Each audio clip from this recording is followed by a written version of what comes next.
नगे च सुरेन्द्रे च कौशिके पाद संस्पृशि निर्विशेष मनस्काय श्री वीरस्वामिने नमः। आरहत वाङ्मय में कहा गया है, दुल्हे खलु मानुषे भवे चिरकालेणवि सव्यपाणिनम् गाढ़ाय विवाग कम्मुणो समयम गोयम मापमाय। शास्त्र में मनुष्य भव को दुर्लभ बताया गया है।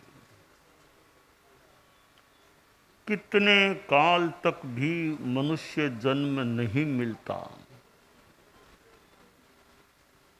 यह मनुष्य जन्म दुर्लभ है और जिसको मिल जाए, उपलब्ध हो जाए, जैसे हमें अभी मानव जन्म उपलब्ध है, तो जो उपलब्ध हो गया है दुर्लभ है और उपलब्ध है, तो इसका लाभ उठाने का भरपूर प्रयास आदमी करे। यह आध्यात्मिक संदर्भ में अच्छी बात हो जाती है। अब लाभ किस तरह उठाया जा सकता है, इस संदर्भ में कुछ बातें बताई गई हैं। एक बात बताई गई सत्वानुकंपा। प्राणियों के प्रति आदमी को अनुकंपा भाव रखना चाहिए, दया का भाव रखना चाहिए। छोटे से छोटा प्राणी, बड़े से बड़ा प्राणी, उसकी जानबूझ करके अनावश्यक हिंसा का प्रयास नहीं करना चाहिए कि मैं भी प्राणी हूं, ये भी प्राणी हैं, तो अनावश्यक और दुर्भावना युक्त हिंसा का प्रयास आदमी के द्वारा न हो। आदमी अन्य आदमियों के साथ सद्व्यवहार रखे, सद्भावना रखे। इतना ही नहीं, अन्य प्राणी, पशु पक्षी आदि के प्रति भी अहिंसा पूर्ण व्यवहार रखने का प्रयास रखे कि अनावश्यक हम जानबूझकर किसी के कष्टदाता न बने, कष्ट देने वाले न बने। तो यह अनुकंपा का भाव आदमी रखे, यह मानव जन्म का लाभ उठाने का और पाप से बचने का एक उपाय है। दूसरी बात है शुभ पात्र दानम, कि दान दें। हमारी दुनिया में दानशीलता भी चलती है, लोग दान देते हैं और ये वितरण है, दान है, कोई न कोई फल देता है, निष्फल नहीं जाता। भले किसी को दे। पात्रे धर्म निबंधनम तदितरे श्रेष्ठम दयाख्यापकम। एक साधु को कोई शुद्ध दान देता है, शुद्ध साधु को शुद्ध दान देता है, सुपात्र दान देता है, तो वह दान धर्म का कारण है, धर्म का लाभ मिलता है। जैसे व्रत 12वां व्रत श्रावक का निष्पन्न होता है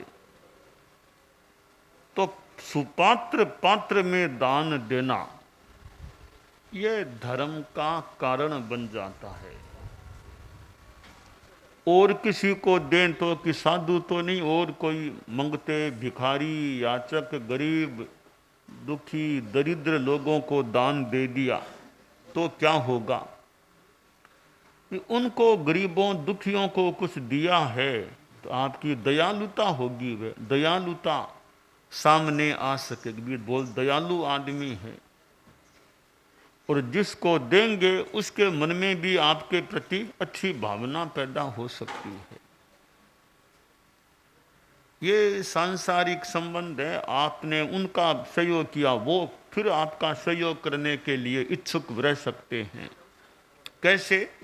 एक बार की बात है कोई अकाल पड़ गया था तो गांवों में खेती बाड़ी तो कुछ थी नहीं, तो गांवों के लोग आसपास के शहरों में कस्बों में जाने लगे, कहीं कोई काम धंधा मिल जाए तो उनका आजीविका का क्रम ठीक बैठ जाए। एक परिवार में माता पिता और 2 लड़के थे, वे भी किसी छोटे गांव में थे तो पास वाले शहर में गए कहीं काम धंधा मिल जाए। पिता को धंधा मिल गया, माता को भी कहीं रसोई और बनाने का धंधा मिल गया। 2 बच्चे थे, उनको कोई धंधा नहीं मिला। भील जाति के ये लोग थे तो माता पिता बोले हमको तो धंधा मिल गया, तुम और कहीं खोजो, कहीं कोई धंधा मिल जाए तो वे शहर में घूम रहे थे, गर्मी थी, थोड़े थक गए, धूप थी, तो एक हवेली आई, वहाँ छाया थी, बाहर पाटा रखा हुआ था, वे पाटे पर बैठ गए कि थोड़ी आराम कर लें। इतने में वो हवेली का मालिक, घर का मालिक सेठ बाहर से आया, देखा 2 बच्चे बैठे हैं। उसने कहा ये कौन हो? बेचारे वो बच्चे थोड़े सहम गए कि हमने कोई गलती कर दी क्या पाटे पर बैठ करके। वो उतर गए नीचे, क्या हम तो पास वाले गांव के ही हैं, क्यों आए हो? कि कोई काम धंधे की खोज में हैं, इस बार खेती बाड़ी है नहीं, अकाल है।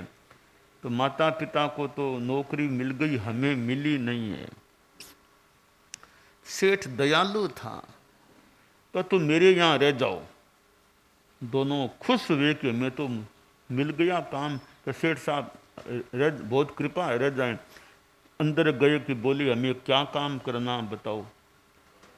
अरे काम कोई होगा तो बता देंगे, वरना कोई खास बात नहीं, यहाँ रहो, आराम से खाना खा लिया करो। ये बाहर जो कमरा है ना वो तुम दोनों को मैं देता हूँ, वहाँ रहो, सोवो, विश्राम करो, वो तुम्हारे लिए है। टाइम पर सुबह नाश्ता, लंच का भोजन, शाम का भोजन आराम से ले लिया करो, कोई काम होगा तो बता देंगे। का सेठ साहब काम तो जरूर बताना, बिना काम किए फ्री का तो क्या खाएं। ठीक है देख लेते हैं। का एक काम करो, तुम मुझे पानी पिला दिया करो, और कोई काम होगा तो बता दूंगा, कोई चिंता की बात नहीं है।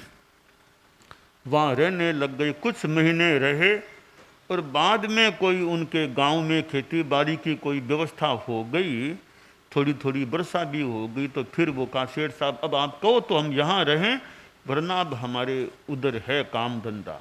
कहा ठीक है जाओ भले, और कभी ज़रूरत हो तो बता देना। कहा सेठ साहब आप भी कोई काम हो तो ज़रूर हमको याद करना, बहुत आपने उपकार किया, कृपा की, हमको रखा, हमारी इतनी मन से आपने भोजन की, आवास की व्यवस्था कर दी, हमसे काम तो बहुत नहीं तुल्य बहुत कम करवाया, इतनी हमें सुविधा दी, तो ज़रूर हमें याद करना कभी कोई हमारे लायक सेवा हो। तो ठीक है देख ले। तो लड़के चले गए, भील जाति के थे। 2, 4, 5 वर्ष बीते, फिर कोई उनकी संगति ऐसे लोगों से हो गई कि वे डाकुओं के गिरोह में शामिल हो गए, डकैती करने लगे। एक बार वे जिस डाकुओं के उस गिरोह में थे, थोड़ी दूर की एरिया में, उधर यह सेठ अपनी कार से जा रहा था किसी काम से। उधर डाकू लोग फिर डाकुओं ने कार को रोका। अच्छा सेठ साहब, लगता है शेर के सेठ हैं, इनको तो पकड़ो, इनसे माल धन इनसे लेना है। वो दोनों बच्चे भी डाकुओं के गिरोह में, उन्होंने देखा रे ये तो सेठ साहब वही लगते हैं जिनके पास हम रहे थे, हमें सुविधा दी थी। देख लिया वो तो हमारी। कहा सेठ साहब हमको पहचान लिया कि वो तुम दो बच्चा, हम वो ही दो बच्चे अब थोड़े बड़े हो गए हैं, तो सेठ साहब आप चिंता मत करो, हम आपकी अब सुरक्षा करेंगे। वो दोनों बच्चे अपने मुखिया जो सरदार था गिरोह का, उनसे मिला कि मालिक हम तो आपके इस गिरोह में हैं, अभी यह जो कार यहाँ खड़ी है हमारे साथियों ने उनको पकड़ लिया है, रोक लिया, आप उनको छुड़वा दीजिए, हमारे उपकारी सेठ हैं, हम तो आपके ही परिवार के बन गए ना, आप उनको छुड़वा दो, उनको तकलीफ नहीं पड़नी चाहिए। तो सरदार बोला ठीक है। सरदार ने कहा अरे छोड़ दो इनको, जाने दो। तो वे दोनों बच्चे थे वो अब बड़े हो गए। वो कहा सेठ साहब हम आपके साथ कार में बैठ के चलेंगे, फिर आगे कहीं हमारे साथी कोई मिल जाए, फिर आपको कोई रोक ले करे, हम ठेठ तक आपके साथ चलेंगे। ठेठ जहाँ तक सेठ जी को जाना था ये दोनों लड़के पहुंचा कर फिर वापिस आए। सेठ ने सोचा रे बच्चों ने बड़ा मेरा सहयोग किया है, वरना आज मैं तो लुटी जाता। अब वो आ गए वापिस गिरोह। अब यहाँ प्रश्न है कि पहले सेठ ने दयालुता की, उपकार किया, तो अब इन लड़कों के मन में भी भावना की हम भी इनका सहयोग। तो आचार्य भिक्षु का ये परस्पर के एक दूसरे के सहयोग के, सुग्रीव जी ने और रामचंद्र जी ने, रामायण में जो बात आती है कि रामचंद्र जी लक्ष्मण जी ने वो जो सुग्रीव जी के घरवाली की समस्या हो गई थी, वो तारा को लेकर एक और दूसरा सुग्रीव का रूप बनाकर वो आ गया था। उस समय वो सुग्रीव जी रामचंद्र जी से ओर से मिले, बोले महाराज मैं तो बड़ी आफत में आ गया और मेरे तो घरवाली अब मुझे मिल नहीं, मेरे जैसा एक और कोई आ गया है। रामचंद्र जी बोले मैं पिण नार गमाई, मैं पिण नार गए, अरे यही हाल मेरा हो गया, मैंने भी सीता को गंवा दिया, हम तुम्हारा सहयोग करेंगे। और रामचंद्र जी ये गैर कैसे क्या किया, वो असली सुग्रीव सामने आ गया, नकली सामने, नकली तो मान दो असली सामने आ गया। अब जो उनकी उसकी घरवाली उनको मिल गई। फिर सुग्रीव जी ने सीता को खोजने में उन्होंने सहयोग किया। लक्ष्मण जी तेज थे कि सुग्रीव जी ढीले, मतलब ढिलाई करने लग गए, तो थोड़ी सी दिखाई तेजी कि आखिर वो सीता को खोजने का काम आ। यानी आचार्य भिक्षु के साहित्य में और में आता है भी जैसे रामचंद्र जी एक दूसरे का सहयोग किया, तो यूँ संसार में एक दूसरे का सहयोग भी चलता है, मित्री सु मित्रीपणों चलियो जावे। तो इन भील लड़कों ने पहले सेठ जी से सहयोग प्राप्त किया, सुविधा प्राप्त की, इन्होंने सेठ जी का सहयोग कर दिया। तो श्रेष्ठम दयाक्षापकम, कि साधु के सिवाय और किसी का कुछ आप करोगे, कुछ दोगे, वो आपकी दयालुता की बात सामने आ सकेगी। और कि किसी मित्र को कुछ देंगे तो उसका जन्म दिवस आ गया तो गिफ्ट भेज दी, कुछ दे दिया, तो प्रीति विवृत, मित्र को कुछ देंगे तो आपका आपसी प्रेम बढ़ेगा। कि दुश्मन को कुछ देंगे तो दे दें, तो दुश्मन को दोगे तो तुम्हारी दुश्मनी दूर हो सकती है, बैर भाव दूर हो सकता है। कोई नौकर चाकर को दे दें तो नौकर चाकर को होली दिवाली पर कुछ दे दोगे, अतिरिक्त वेतन के सिवाय एक्स्ट्रा कुछ दे दोगे, तो नौकर चाकर आपकी और ज़्यादा सेवा करने वाले बन सकेंगे। कोई राजा या आजकल राजा नहीं, कोई मंत्री आदि को कुछ भेंट में और में देंगे तो वे आपका सम्मान बढ़ाएंगे। आप किसी मंत्री को और को कुछ मौके टोके भेंट कुछ देंगे तो मंत्री भी आपकी कोई समस्या में और में समाधान करने में सहायक बन सकते हैं। कोई ऐसे कोई हैं और कविता और बनाने वाले, उनको कुछ गिफ्ट और दे दी तो वे आपके बारे में बढ़िया कविता बना देंगे, कुछ दोगे तो। दान किसी को दो, कोई न कोई वो फल देने वाला वितरणम नक्वाप्य हो निष्फलम। वितरण है, दान है, वो निष्फल नहीं जाता, कोई न कोई फल देता है। तो ये दानशीलता, तो साधु को दान दोगे धर्म की भावना से, आपको धर्म का लाभ मिल सकेगा। बाकी व्यवहार के रूप में दोगे तो व्यावहारिक आपका व्यावहारिक जो संबंध है वो अच्छा बन सकेगा। तो मानव जीवन के लिए ये प्राणियों के प्रति अनुकंपा और फिर शुद्ध साधु को दान देने की भावना रखना, और इधर शास्त्रों की वाणी को सुनना, संतों का चारित्रात्माओं का मौका मिले, शास्त्रों की वाणी चले तो शास्त्र वाणी सुनने का प्रयोग करो। तो गुणीजन हैं और उनके प्रति विनय प्रमोद भाव भी, गुणीजन हैं मेरे से ज़्यादा चारित्रवान हैं, गुणी उनका विनय रखो, प्रमोद भाव रखो। और इधर जिनेन्द्र पूजा, तीर्थंकर भगवान अरहतों की भक्ति करो, पूजा करो।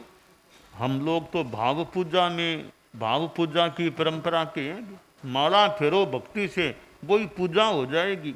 24 का संगान कर लो, अरहतों की पूजा एक प्रकार की भाव पूजा, भक्ति स्तुति अच्छी तरह करो, वो लाभ मिल सकेगा। गुरु की उपासना करो कि गुरु बैठे हैं, जितना अनुकूलता हो गुरु के सामने बैठे रहो, अपना गुरु अपना काम करें, आप दूर बैठे हो कोई, तो उपासना करो, प्रवचन आदि का लाभ लो। तो मानव जीवन मिला है, उसको सफल सुफल बनाने का प्रयास करना चाहिए।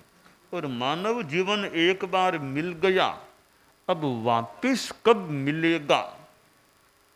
मिल जाए, जल्दी भी वापस मिल जाए, आशा है। अच्छे साधु लोग साधना करते हैं, मोक्ष तो नहीं गए हैं, अच्छी आराधना की है तो आशा है अगली गति देव गति की, फिर आगे मनुष्य जीवन मिल सकता है। कोई महाविद्या में और में कहीं जाके मोक्ष भी जा सकता है। तो जल्दी भी मानव जीवन मिल सकता है, और न मिले तो बहुत लंबे काल भी नरक निगोद में पड़ जाए। 4 ज्ञान के धारक चतुर्दश पूर्वी और कोई ऐसी कोई विराधना और कुछ भयंकर हो जाए, पता नहीं संसार में कितना उनका रुलना हो जाए। तो अभी हमें यह मानव जीवन उपलब्ध है, इसका हम धार्मिक दृष्टि से लाभ उठाने का प्रयास करें कि जीवन में ईमानदारी, अहिंसा, नैतिकता, संयम, अहिंसा संयम तप, यह धर्म जीवन में रहे। लड़ाई झगड़ा फालतू किसी से करना नहीं, राड़ आदि बाढ़ फालतू झगड़ा किसी से नहीं कर, अपना शांति में रहो, अच्छा काम करते रहो, अनावश्यक कलह क्यों करें। तो यह जीवन शैली जिसमें ईमानदारी भी है, दया भी है, अनुकंपा है, संयम है, तपस्या है, जप है, तो ऐसी जीवन की शैली है। तो इस मानव जीवन को हम सफल सुफल बना सकते हैं, और दूसरों को जितना धार्मिक सहयोग दे सकें, दूसरों को जितना सन्मार्ग बता सकें, कोई जो हिंसक हैं, चोर हैं, लुटेरे हैं, नशेड़ी हैं, उनको पापों से बचने की प्रेरणा देकर पापों का प्रत्याख्यान कराएं। तो यह सारा कार्य एक इस मानव जीवन को सफल बनाने वाला सिद्ध हो सकता है। तो परम पूज्य परम वंदनीय भगवान महावीर से जुड़ा हुआ जैन शासन है। फिर हमारी जैन श्वेतांबर तेरा पंथ की परंपरा में हमारे आद्य आचार्य परम पूजनीय आचार्य भिक्षु हुए हैं, और उनकी फिर ये उत्तरवर्ती आचार्य परंपरा, नवमें आचार्य श्री गुरुदेव तुलसी, आचार्य तुलसी, जिन्होंने अनुव्रत आंदोलन को आगे बढ़ाया। और आचार्य श्री महाप्रज्ञ जी जो प्रेक्षा ध्यान कराते थे, तो हम इस मानव जीवन को धर्म के द्वारा सफल बनाने का प्रयास करें, यह काम्य है।